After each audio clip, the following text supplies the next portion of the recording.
Hello guys, how's it going? It is I, the real Randy Chavez, coming at Pokemon sales data video right now, and we're just gonna go over a couple of boxes first. The big stuff first, I guess. Gym Heroes box, sealed, first edition, sold for about $15,000. We had a rumor of a Gym Challenge one selling for $20. I don't know if that's true yet, waiting to hear confirmation. And then we had a first edition base set box. Remember the one that Logan Paul had opened up that was around 200K at the time? Yeah, this one sold for $375. And part of the reason is because you don't know when these are going to be available again. And how much, like, again, if this one sold for $375 after it sold for 200 grand a few weeks ago, this is, no one's going to sell it for 200 grand again. You're just not going to get that. Maybe if you see someone that has, you know, way behind on their mortgage or whatever, and they have to pay for stuff, maybe like, okay, 200 grand right now, they'll take it. But for the most part, you're not going to see this for under $250,000 ever again, especially with this $375 price point. Each box keeps getting broken up. All the packs are being sold. There's going to be one less in the pop. So if you have that I'll put in conjunction with any Charizard or any Lugia. Do not sell right now. Bulbasaur Unlimited PSA 10 sold for $610. Mewtwo First Edition PSA 9 sold for $8,000. I can't get over that. I remember in 2018 auction, PWCC, there were 2 First Edition PSA 10s. I could have got them for under 2 grand each. Now the 9 is going for 8 grand. That's absolutely bananas. Japanese Charizard base set PSA 10 sold for $17,000. Japanese are very, very underrated right now. Speaking of underrated Japanese, anyone doesn't know about the Masaki promos, there's a series of vending cards where you would have to mail Nintendo or the Pokemon Group with either a Machoke, a Haunter. Why do people keep messaging me? I don't understand this. Machoke, a Haunter, a Graveler, and a Kadabra. You could message any one of those into them, and they would trade back to you an Alakazam, a Golem, after the Golem they would have a, the big 4, Alakazam, Golem, Machamp, and I keep forgetting the other one, I can't remember right now, I'm sorry, Gengar. And what they would do is they would mail those back to you, and in the corners, they would be a little bit bent. And they are very, very hard to grade. They're almost impossible to grade as a 10. So I got those 4, plus a Masaki Pro. For whatever reason, they had Omastar in there. Omastar was in there as well.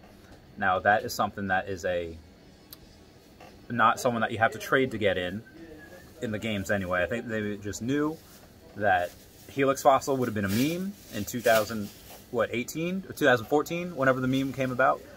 But either way, they're very hard to get in PSA 10.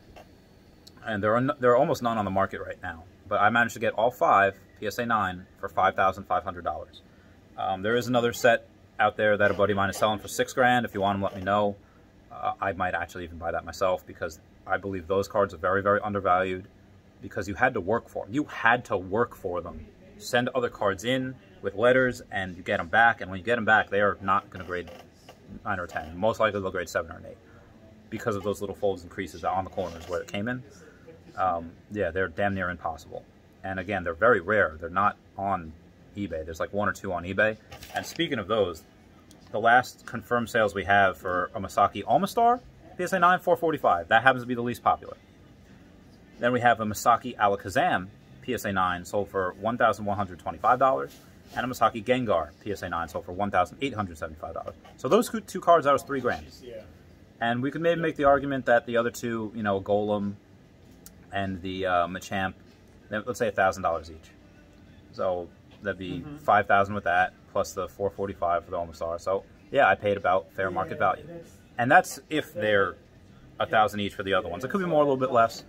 I don't know, but these are very, very undervalued. If you want to buy Masaki promos, go buy them now. I thought I was going to try to get the 10s last year, but no, several $100s was too much for me. That's how stupid I was. That was a big mistake that I made, because there was no, see you later, Al. Because I just didn't know that this boom was coming. And why, I'll get back to that in a minute. We had a Sabrina's Gengar from Gym Challenge, first edition PSA 10, sold for $595. We had a base set box Unlimited, sold for $35,000. Then we had a Blaine's Charizard Raw, first edition. I would have given it a 7, but it sold for $1,017. We had, which might make sense because if you have a 9 that's going to sell for like 3 grand, yeah, and then the 8 would be like 1,500. So maybe that was a little overpriced. If it's a 7, could grade an 8. I don't think so. Slow King First Edition PSA 9, so for 451, I still think that's undervalued right now. Moltres First Edition PSA 9 from Fossil Set sold for 538. Victory Bell First Edition PSA 10 sold for 1080. Pincer First Edition PSA 10 sold for 1375. I think for the Jungle sets and the Fossil sets, First Edition PSA 10s are very, very undervalued. Because in the PWCC auction, there's a Snorlax. Granted, there's not a lot of them. They're very hard to grade, and I haven't seen one at all this year. That's going to go for like 8 grand. Easy. Easy. Heracross First Edition PSA 9 sold for 290. Very undervalued as well, in my opinion, because there's like almost no 10s.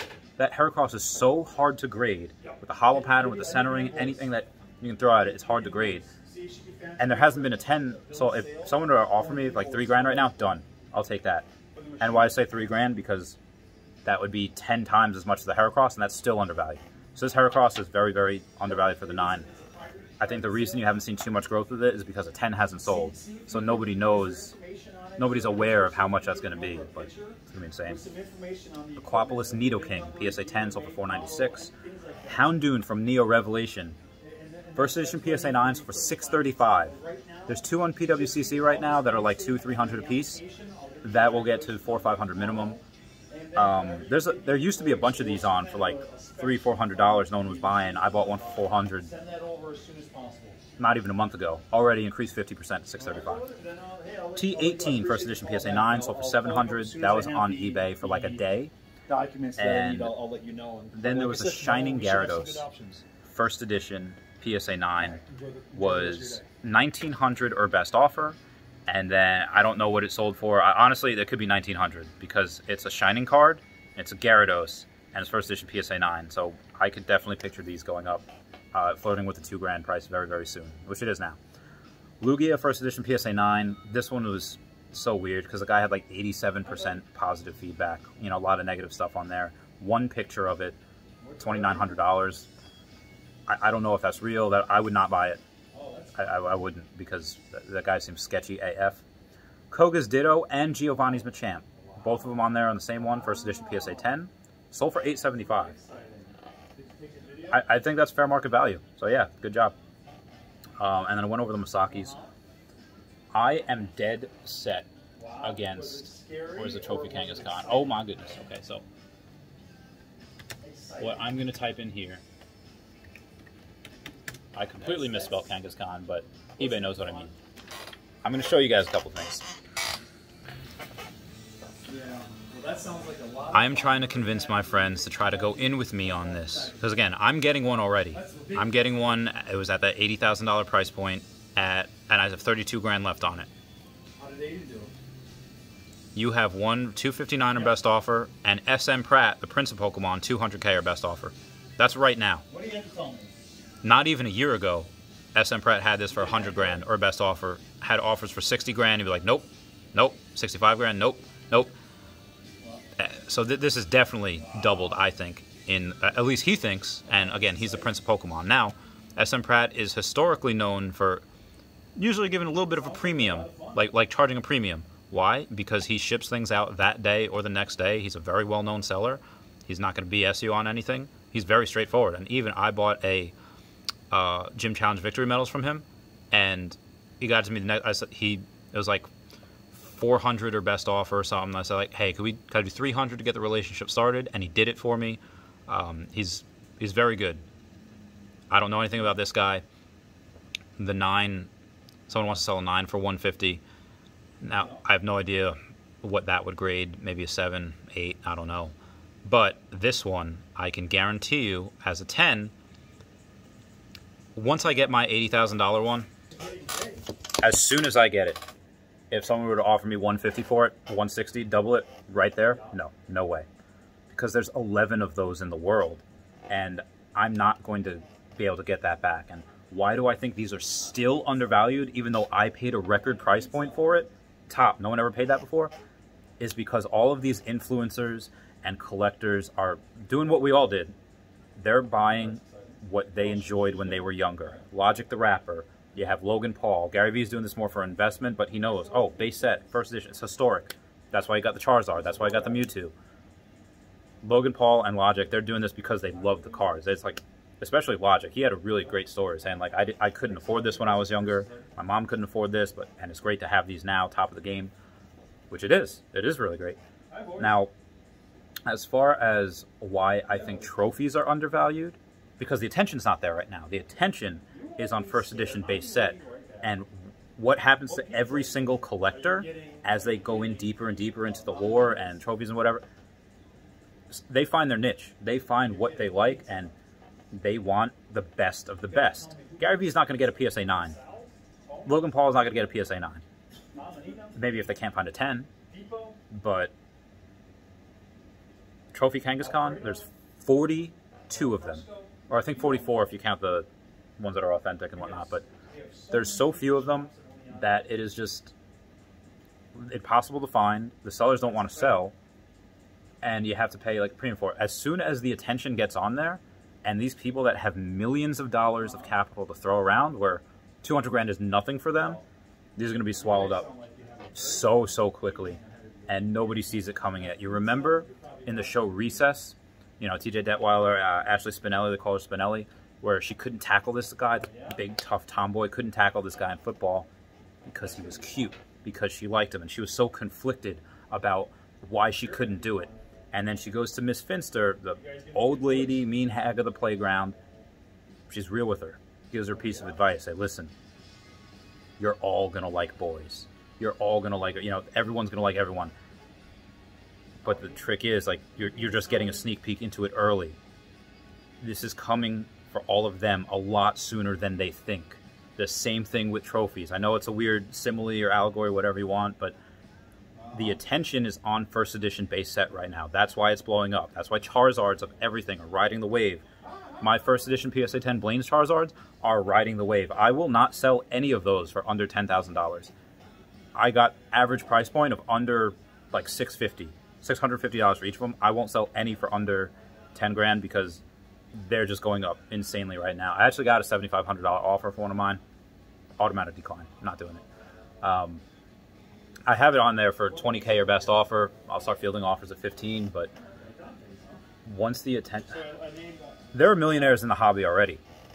There are 100,000aires like myself in the hobby, but there's... And I'm willing to put more than half of my net worth into these cards, especially of Trophy Kangaskhan, because mark my words, 20 October 2020, you will not be able to get these cards 2 years from now.